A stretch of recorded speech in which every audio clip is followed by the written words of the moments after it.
I'm Michael Ureniak, And I'm Zach Crosley. and we'll be talking to you about COMBAT-21 behavior modeling. Next slide, Zach. So our purpose is to present behavior modeling techniques used in COMBAT-21. We will begin by introducing ourselves and the paths that we took to work at TRAC-WSMR. We both were part of the SMART program, and we will talk about that for a little bit before Zach introduces COMBAT-21 behaviors and how we use those to support analysis, integration, and model development. We will provide select behavior examples as a case study, so modeling maneuvers and modeling direct fire behavior examples. This is just a subset of the many behaviors that we develop here. Next slide, Zach. So I started in community college, and I initially was interested in liberal arts. So I took a lot of English courses and music courses, things of that nature. And I went to UMass Dartmouth and studied philosophy.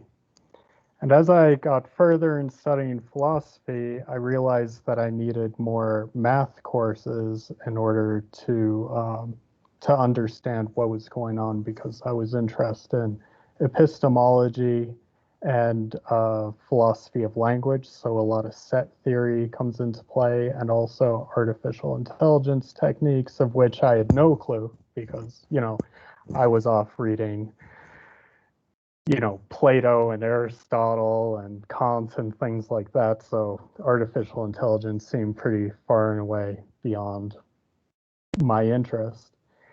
But after a few years of working, I went and started studying mathematics and learning all the set theory and algorithmic design courses and things of that nature at the University of New Hampshire.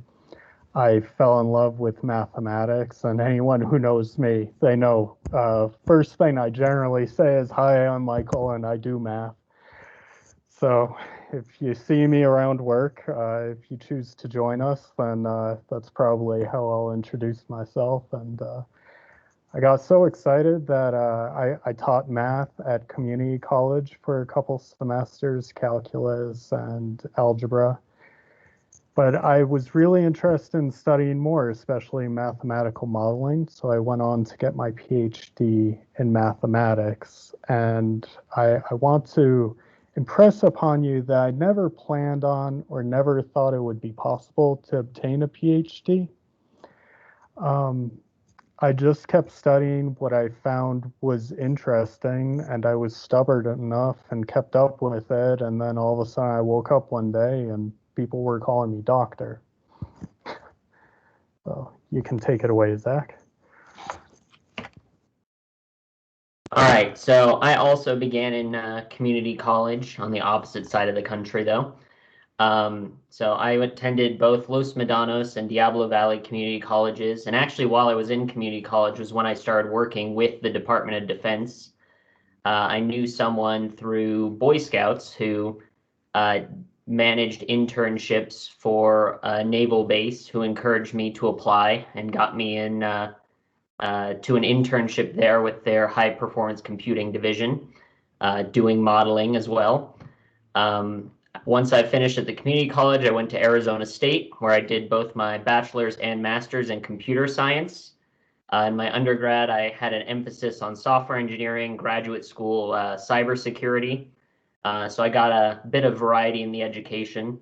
And as we had discussed before, and we'll discuss more in a moment, I ended up at TRAC-WSMR through the SMART program. One of the things that we wanted to talk to you guys about while we had you, though, I know going through school, there was a lot of topics that I encountered that I was very uncertain how they would ever apply in a real world context. And I've been very surprised by how many of the more arcane items that I've learned in school I've ended up using, even more than the more cutting edge tech that we get talked to a lot more about.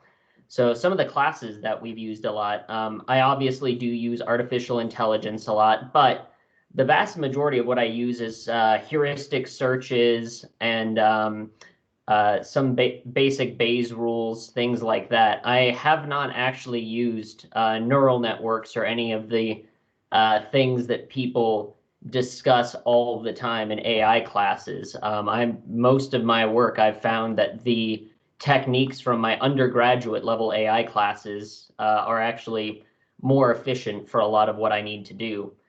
Data structures, obviously, I use a ton. Being able to store and retrieve data efficiently is very important to making the model run effectively. Linear algebra, if you're doing CS, linear algebra is the mathematics you'll use the most. It's the foundation for neural networks. It's the foundation for graphics, all kinds of other things. And then basic algorithm design. How do you put together an algorithm to take some inputs and produce the output you need? I've actually used theoretical computer science a lot more than I thought. The idea of some of those abstractions has been very helpful. And then, of course, basic software analysis and design. How do you produce software efficiently with good architecture and make sure that it's verified, that it works as expected and is efficient? So Zach and I have very different skill sets with a little bit of overlap, but we work together a lot and we often have very different opinions. And sometimes they're the same opinions, but math and computer science often use different terminology. So we end up arguing about the same exact thing. Some class topics that I like using or end up using are numerical methods. So how to program math algorithms into a computer. Because oftentimes when you're creating a mathematical algorithm, the way you do it with pen and paper is inefficient and inaccurate in a computer. For example, if you're solving a matrix equation, finding the inverse of the matrix or even using Gaussian elimination are two of the least stable methods available. So keeping that in the back of your mind, different methods to use. Calculus I use a lot, especially optimization, the first and second derivative tests, as well as keeping track of vector fields, things of that nature when developing behaviors. Artificial intelligence, just like Zach said, and probability and statistics, just in general, knowing what different distributions or what different functions look like is very helpful. And at the bottom of the list, so I noticed some of the questions earlier today delved into, well, if I study X, Y, and Z, it doesn't seem like you do X, Y, and Z here. So topological data analysis. So topology is the study of continuous deformation of spaces, which seems completely out of the bounds of what we use here. But I found that certain basic principles of topological data analysis actually helped me understand and develop behaviors, especially when you start thinking of clustering and when you're creating models with aggregate entities. Next slide, Zach. So you guys did talk about the SMART scholarship earlier with Stephanie and Ashley. We have the same information up here. We're not going to go through it again. We did want to discuss briefly, though, our experiences with the program and give you an opportunity if you had any questions that we might be able to answer. And that actually goes for this entire presentation, by the way. If you have questions, feel free to chime in and ask them. We want to we're going into a little more depth and methodology than a lot of the other presentations because we're in a much narrower scope. So we want to make sure you guys know what's going on. As far as the SMART scholarship goes, I, like many people, did not really know how I was going to pay for school. My family made just too much money to really qualify for any of the need-based scholarships, but had not saved any money for college. So my first year that I was at ASU, the community colleges I got through fine, but first year at ASU, I actually took out a personal loan from family members and didn't really have a plan for how that I was going to do the rest of the years of school. But then I was lucky enough to get the SMART scholarship. And obviously, I could have taken out student loans like everyone does, and I probably would have gotten through school just as well. But having graduated with no student loans is incredibly nice. The vast majority of people I know have student loans. You pay them off, but being able to start your career without that burden on your back has been a huge help to me. Michael, your experience? So I applied for the SMART program because I was interested in what employment I would have long before my last year in the PhD program.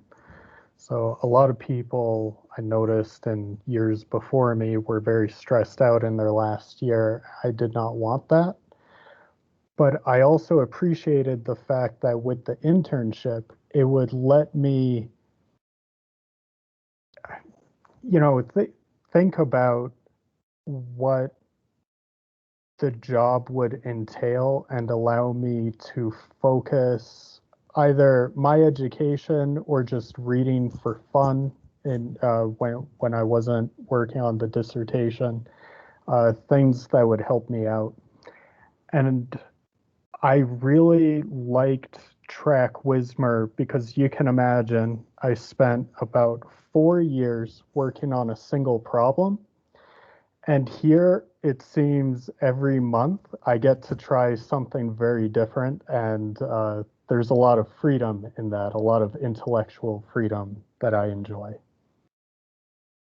And I'd also like to say at this point, we italicize certain terms later in the presentation that point towards different classes or different topics that we used in school, and you can see how we directly apply them here. Thanks. All right, so getting into the core of the presentation. Yes, comment? No? Okay. I have one comment that I know on the prelim questions that we received, they wanted to understand what your internships looked like. Maybe you could spend a little bit of time describing those internships during the summer when you were with SMART. Yeah, so we're both in the same division. So our division chief was Christine Powell. So I can only speak about our experience in that division, but I found it was a very, Christine did a good job finding what my areas of interest were and how that intersected with the goals and the mission of TRAC. So when I came in, I said that I was interested in AI and these kinds of ideas like the neural networks and whatnot. And as a result, she directed me towards behaviors, to working with the rest of the behavior team and on projects like utility theory, which we'll get into later, and into some of the navigation stuff that we'll discuss. So I found it was a very good balance when I got here of it wasn't, hey, we need this done, can you go take care of it? It was, okay, well, where's your interests lie? Here's the set of projects we need done. Hey, this project and that your interests line up. Why don't you tackle that one? And I did find as well, it was a very good level of hands-on versus hands-off, where when I needed help, I could go get it. But if I knew what I was doing, I could sit at my desk and work just like any other employee at TRAC without another TRAC employee like making sure that I knew what I was doing, was on task. So that was very nice. I felt like it was a very the experience was very catered to my interests via that, and I was able to get help when I needed it, and when I didn't, I could write code, which is what I want to do.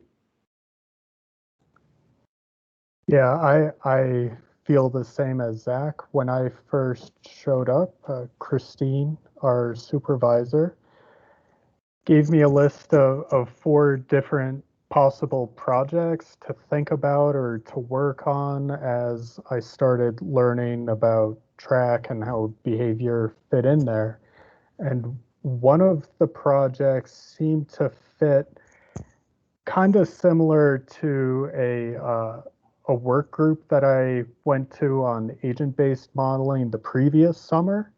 So I decided to try that out, and I had a lot of fun working on that project. But moreover, it was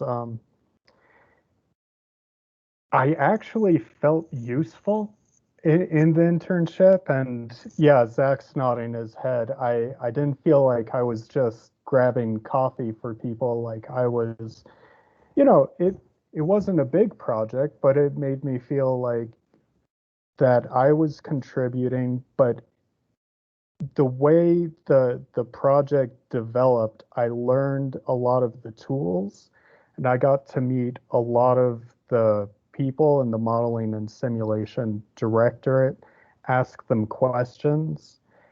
And I also came in, even though I was getting my PhD in math, I felt severely underqualified for the job because of my lack of computer science experience.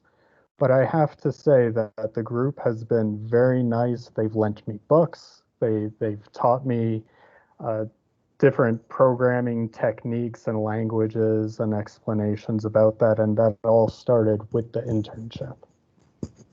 Thanks. Great, thank you guys. Yeah, of course. Any other questions before I move on? Okay. By the way, I'm not looking off into space. My other monitor with all you guys is over here, for the record. So getting into behaviors. So what we refer to when we say behaviors in Combat 21, we develop techniques for representing military tactics and procedures in an efficient manner. So when the military does a mission, they have very specific techniques and procedures they follow that we need to recreate to a certain level of representation sufficient for our analysis.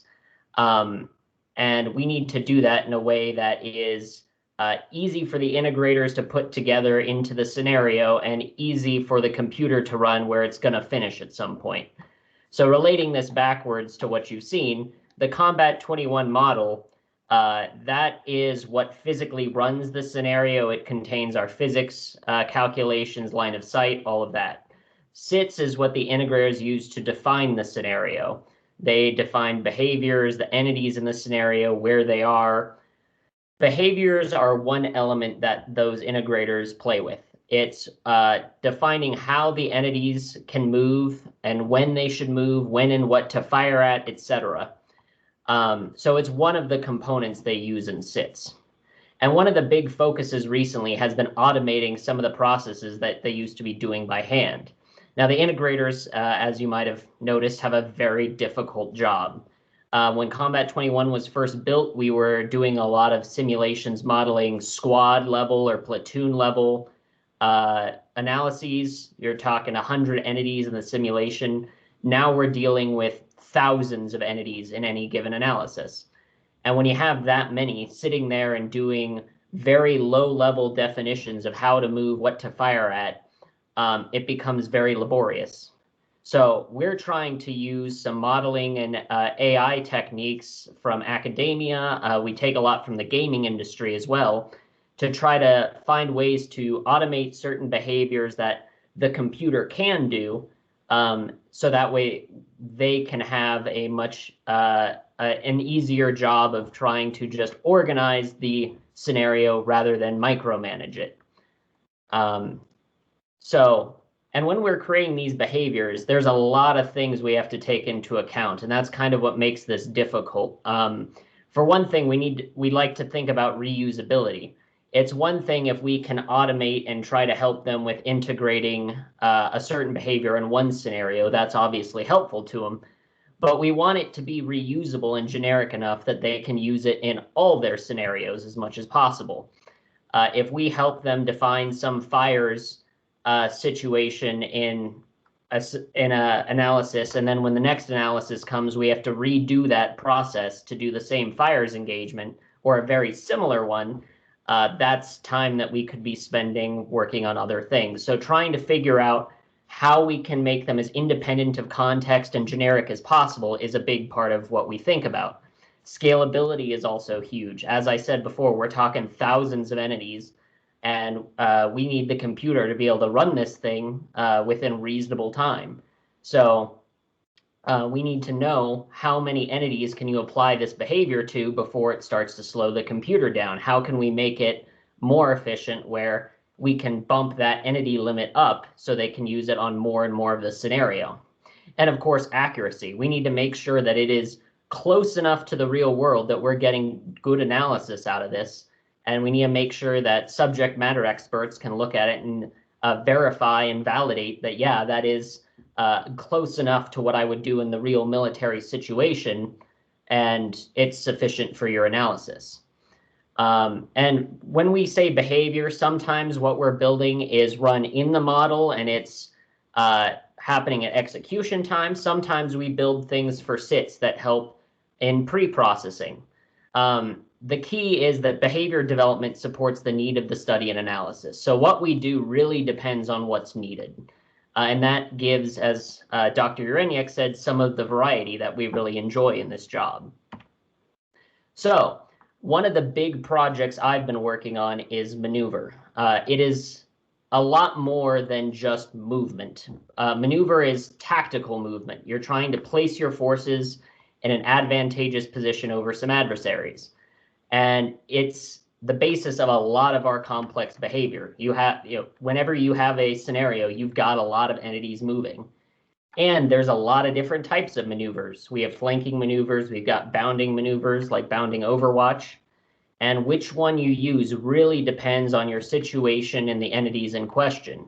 So this is one of the areas we like to really think about, these abstractions and generalizations, so we can try to figure out how we can define these maneuvers in a much higher level context where they're nice reusable building blocks, but still accurate enough to the real world that we can use these in analyses and defend that the analysis is correct. So at the most basic level, the way we're going to go through this is kind of build up the logic of how our computer in this system does a maneuver. At its most basic, to do a maneuver, we need to know how different locations connect to each other, because we need to know how entities can move through the space available in order to form a path. When you tell them I need to go from point A to point B, they have to know the terrain enough to be able to navigate. So one of the ways I do that is through a data structure called a graph. A graph is actually an object in mathematics. There's a whole field of study called graph theory. I first encountered this in my data structures class and my intro to AI class. We have a nice special case where we're loading locations so we can actually see them on a map, but that's not necessarily the case for a graph in the mathematical sense. But what's nice about this is we can say what vertices in this graph are connected together by an edge. That's all a graph is. It's vertices and edges between them. And when we know that two vertices are connected by an edge, we can move between them. And so we can create graphs over parts of the scenario that we want entities to be able to move through. So in figure 2 on the bottom left, this is some routes that integrators put down in a scenario by hand. And I can read these in as a graph. And now we can have entities move through these series of placed down routes. On the right, this is something I've gotten working more recently. We can also load these from existing structures like buildings, where we can pull out windows, doors, stairways, corner points, locations against walls, and connect all of them together in ways that now we can have an entity navigate the building. And because we have a relationship between these locations, when we're trying to figure out how the entity should move, we now have a data structure that we can efficiently ask some questions about the space that the entities exist in.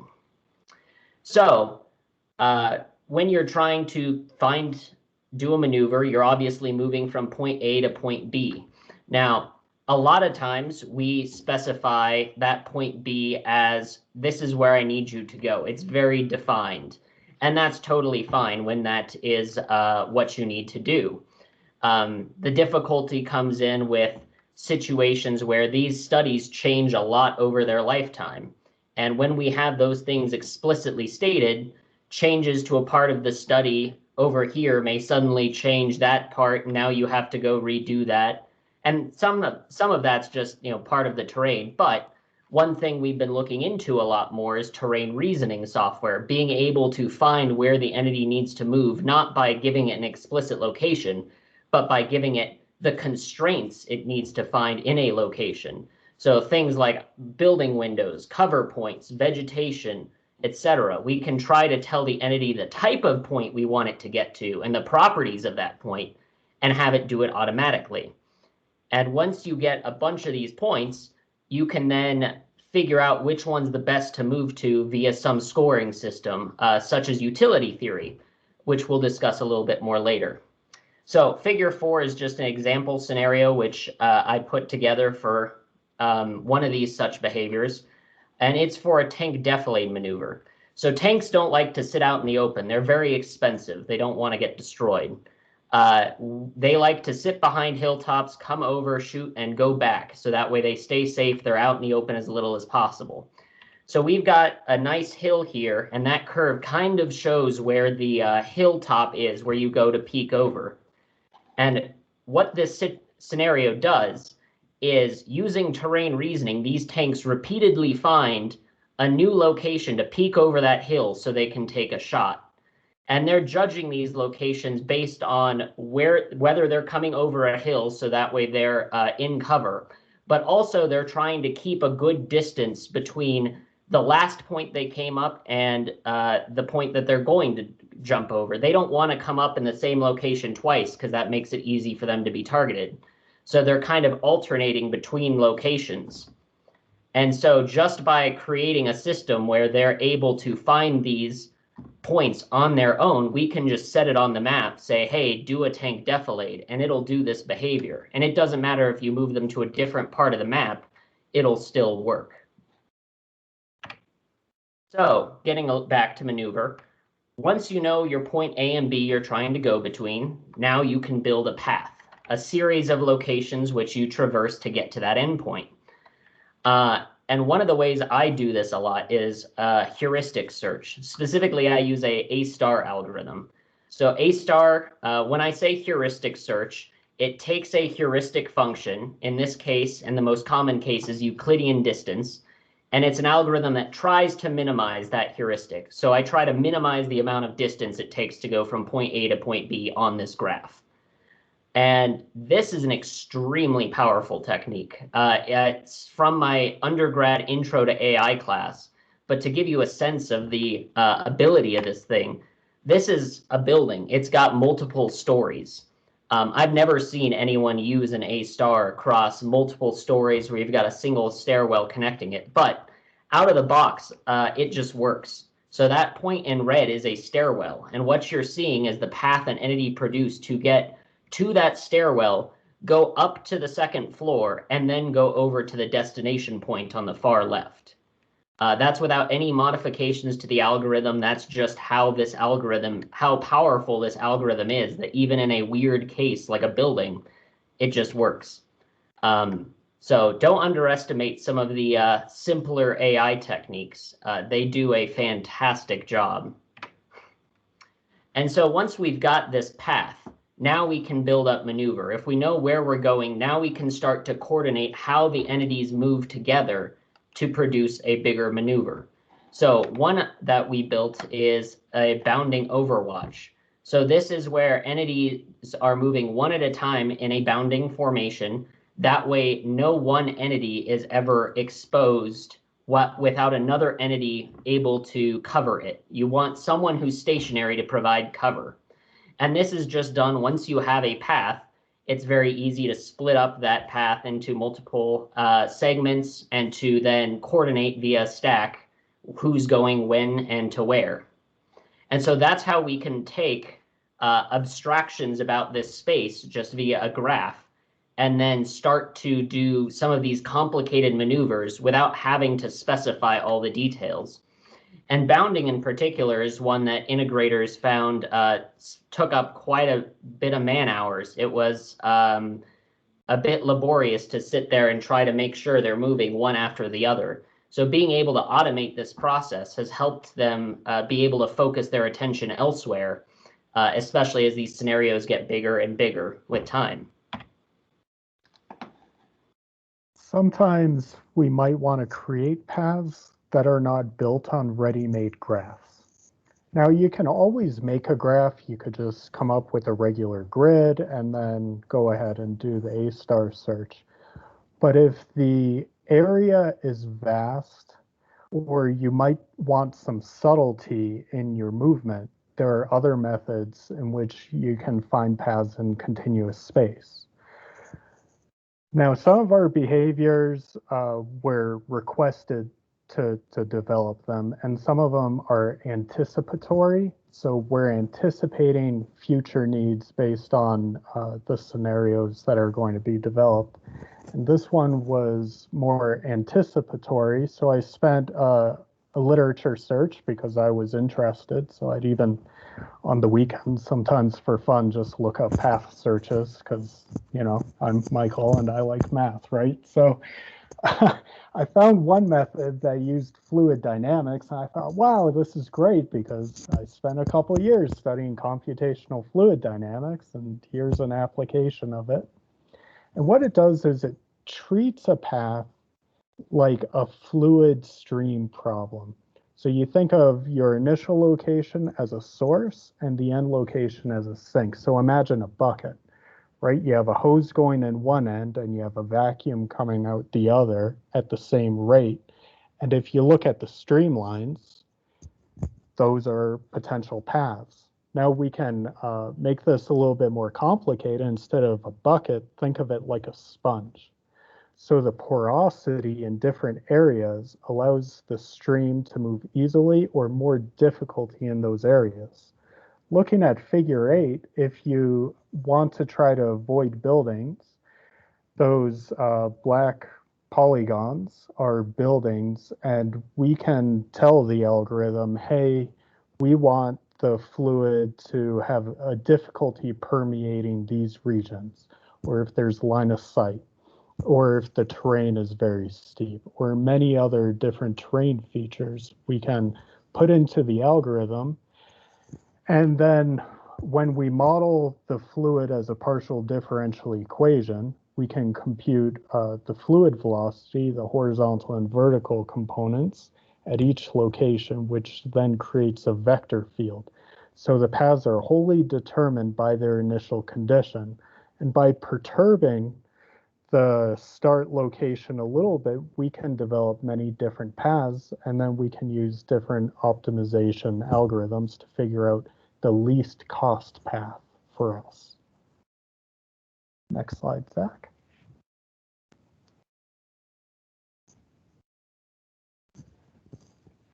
So another example that we want to talk about is modeling direct fires, and this is where the shooter will have line of sight to the target. Fire behaviors allow you a lot of creativity because there are a lot of primitive building blocks, such as line of sight considerations. You need to be able to filter the observed entity to figure out which entity you want to target, as well as aiming calculations. And some of these building blocks run in serial, but they may run in parallel. For example, you might use the aiming calculations to figure out which entity you want to target. Now, with this in mind, manual integrations, such as what Augustine discussed, may be inefficient or impossible as the study needs may change in the middle of a study. So if you think you have 1,000 entities and you want to run line of sight checks along a given behavior, and then all of a sudden you need to move to a different map, or you need to move the route a little bit. The line of sight checks may be different, and you would have to recalculate all of those, as well as timing considerations. So if you want to fire on a target in a specific way, you may have to recalculate those timings if you're doing it by hand. But if you create an autonomous behavior, it will automatically adapt to changes in the behavior. So we use various artificial intelligence and math tools such as vector projection, utility theory, continuous and discrete optimization algorithms to actually develop these tools. Next slide, please, Zach. So for a case study for this, I'm going to be talking about a direct fire ambush behavior. And this one, it's not only because I developed it, but it's also easy to see how a dynamic behavior may help the reusability and the accuracy considerations with scenario development. So if you look at figure 10, on the left, we have a team of red threat entities, and you may have a spotter entity and a shooter entity. So the spotter entity is simply in charge of just tracking the friendly entities as they move up in their armored column. And on the right, we have a separate team as well, where you may have a spotter entity and you may have shooter entities. They may all be shooters. It's up to the integrator to decide how to use this. Now, the threat entities will be continually tracking the location. And if any entity loses line of sight, they can ask other entities in their team, hey, which direction should I be looking to increase the probability of my observation acquisition? Now note that all the data, all the what we call ground truth, so that's the exact location, heading, speed of all the entities, is in the model. But as behavior developers, we need to know and to actually discuss what the entity knows at any given time. So a threat entity might not know the exact location of one of the blue friendly entities. However, one could assume that they would know, hey, turn left, look south. That's a reasonable assumption to make for letting another entity know where they could acquire it. And then their observation uses all the data from that was talked about in the previous talk, as well as Rick's talk about how the model development team uses that data to then put it in the model so that you can acquire the target. Once the targets are acquired, the entities wait for the optimal time and location to engage the target. So if you can switch slide, Zach. So optimal may mean different things in different circumstances. Optimal may mean a non-commissioned officer tells an entity to fire immediately, or it may be that an entity is at a minimal distance or within a certain tolerance to a certain control measure or a certain feature in the terrain. It may also mean that you want to maximize your lethality when shooting. So I'll talk about this latter one since I find it very interesting. So calculating lethality requires knowing the shooter weapon, the platform, the target, the range, the aspect angle. So you can imagine, just in general, if you wanted to blow up a car, right? We're not in a Rambo movie where if you shoot out the rear window, the car's gonna blow up, right? You might need to hit a gas tank or something like that. And you can tell that I've never blown up a car, so I'm just using this as an example. So the aspect angle, that is the angle relative to your target's orientation may be a necessary variable, as well as the range of the shot. So the distance you're shooting, if you shoot from further away, the munition may decrease its velocity, or you may have a less accurate result, so your error may increase as range increases. So we can take that and actually come up with some sort of lethality surface plot, as you see in figure 11. So this is just an assumed form where we assume that the maximum lethality is towards the rear of a vehicle, so it's around pi. And we assume a Gaussian distribution with respect to aspect angle. And then with range, we can assume some sort of sigmoidal function. So relatively close to an entity, it might increase your lethality, and then the further you go away from it, it decreases. Now, we can take the target's path and parameterize it in time and put it on top of the lethality surface curve, as you can see that blue line in figure 11, and look for the maximum value in there. And so that's just one way of being able to figure out a maximum lethality. Now, I want you to keep in mind that with this problem, there are many different frames of reference. We have polar coordinates from the shooter entity's perspective because it's heading and range. We have Cartesian coordinates with the global view, as you can see in figure 12, where we have the locations of the entities, or at least the perceived locations.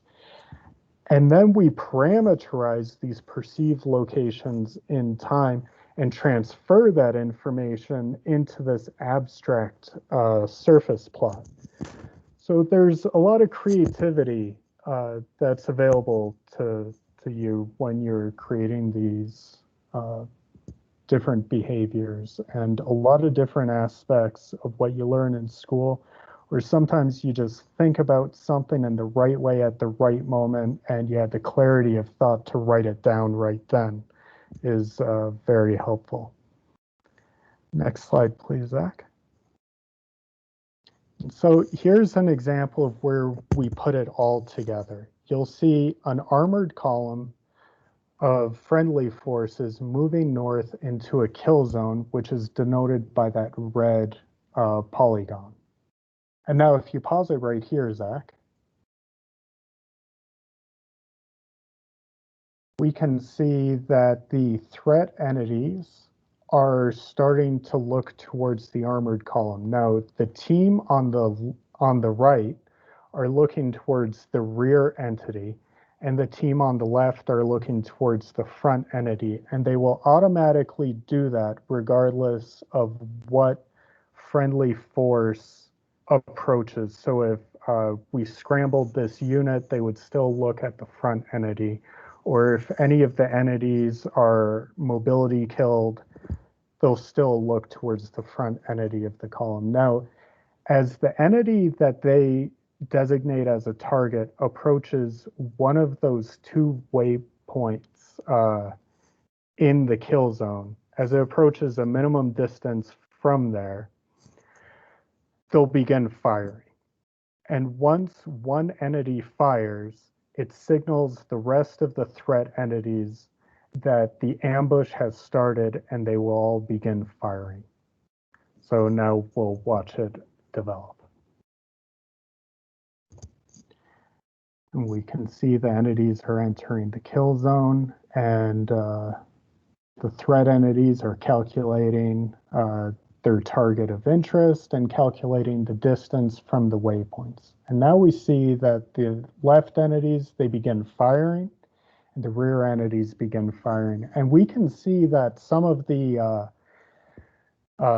detonations look a bit off, and that's due to the stochasticity within the model. Sure, we could make it perfect and we could have threat destroy the entire armored column if we wanted, but that would not help the analysis team doing their analysis nor the study.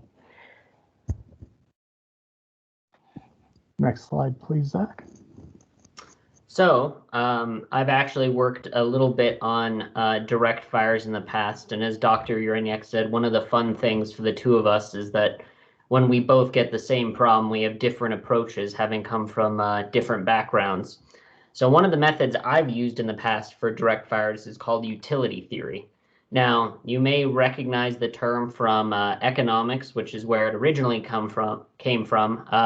It's also one of the prime theories underlying utilitarianism. The basic idea is you want to bring everything into like units of a fitness or utility score in order to compare them.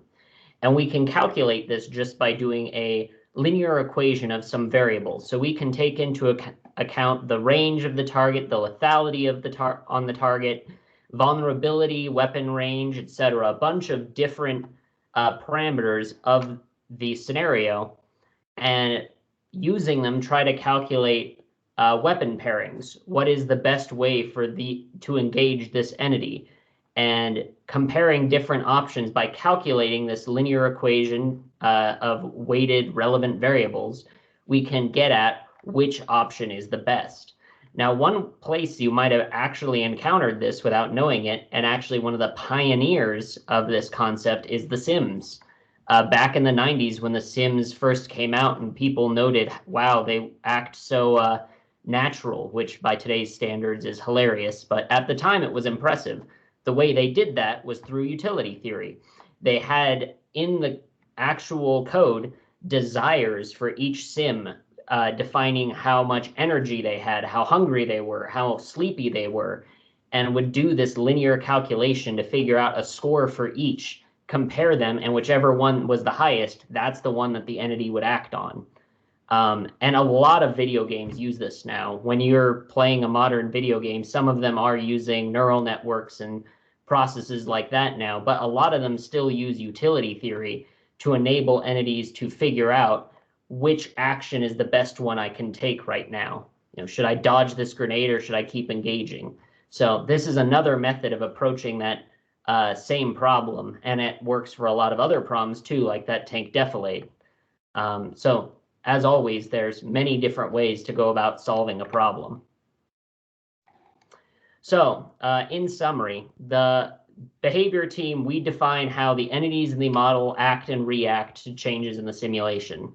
And we use a lot of different computer science and mathematic techniques, among others, like utility theory from economics, to develop some of these generic behaviors that can really, as accurately as we need, model these real-world tactics. And the main reason we do this is it makes this analysis less expensive. We need to save time. We get these bigger studies we need to do on much smaller timescales, and we need to keep our accuracy. So in order to save time, we have to try to find ways to automate this, to make sure we meet deadlines, to make sure we can do it without a workforce that's 20 times the size of what we have available. And our goal at the end of the day is always trying to provide accurate analysis for the Army. So again, what we do depends a lot on the needs of the integrators and the study at hand. But by using some of these modeling techniques that we've derived from these STEM courses we've taken over the years with some creative solutions, we're able to provide some of this automation to help the integrators produce bigger scenarios on these shorter timescales. And as we keep going, that's going to be our goal is always to try to make things faster and more automated as much as we can without compromising the analysis. And any methodology we can find that does that is on our books. If you have any questions, I'd be happy to take them, as well as Dr. Uraniak. Otherwise, thank you for attending.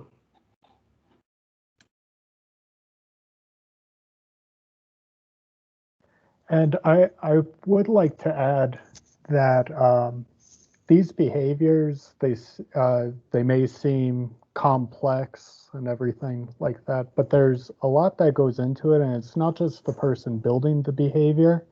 It's a very iterative process. At every step along the way, we get input from integrators, from other developers, from subject matter experts, and it really takes a team to build these up. And you can also start small and just start adding features along with that until it becomes a lot more complicated. I believe the armored vehicle ambush behavior started out as just firing on an entity with a known location, and it built up from there. Thanks.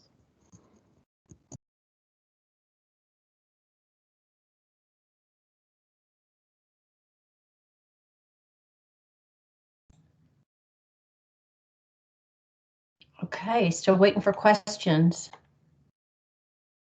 Feel free to pipe in.